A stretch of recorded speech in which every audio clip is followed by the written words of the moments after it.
Habituellement, en semaine, une file d'attente interminable s'étend le long de la rue devant ce restaurant grec situé à quelques centaines de mètres à peine de la Tour Eiffel. Plus de 15 millions de visiteurs étaient attendus dans la capitale française à l'occasion des Jeux Olympiques.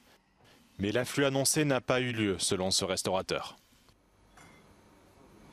Et que nous, ça fait un an, on se prépare en fait à recevoir ces touristes qu'on attend depuis un an. Donc on recrute, on refuse des congés, etc. au staff. Et en fait, on s'est rendu compte qu'au mois de juin, juillet, on a une nette baisse de fréquentation allant de moins 30 à moins 60% sur certains jours.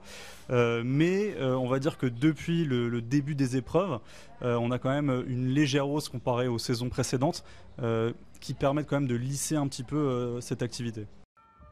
Bien qu'elle soit proche des principaux sites de compétition, les restrictions imposées avant les Jeux ont limité la circulation dans cette zone, rendant l'accès difficile aux touristes et poussant de nombreux Parisiens à fuir la capitale. Ce restaurant français traditionnel, situé à quelques rues de là, a dû retirer sa terrasse en raison des mesures de sécurité, perdant ainsi plus de 60% de sa capacité d'accueil. Ça désencourage beaucoup de personnes et c'est donc une perte de fréquentation.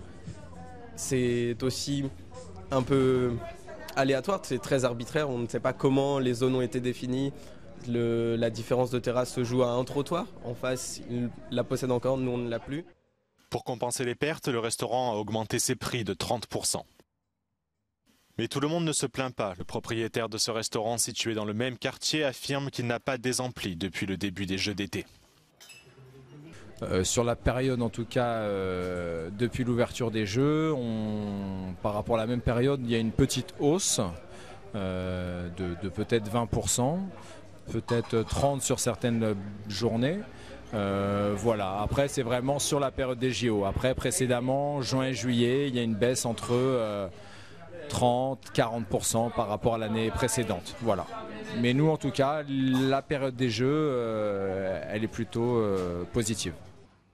Selon une première estimation de l'agence de tourisme de la capitale française, la ville a enregistré une hausse de 20% des visiteurs à la fin du mois de juillet par rapport à 2023. Les Jeux Olympiques de Paris se terminent le dimanche 11 août.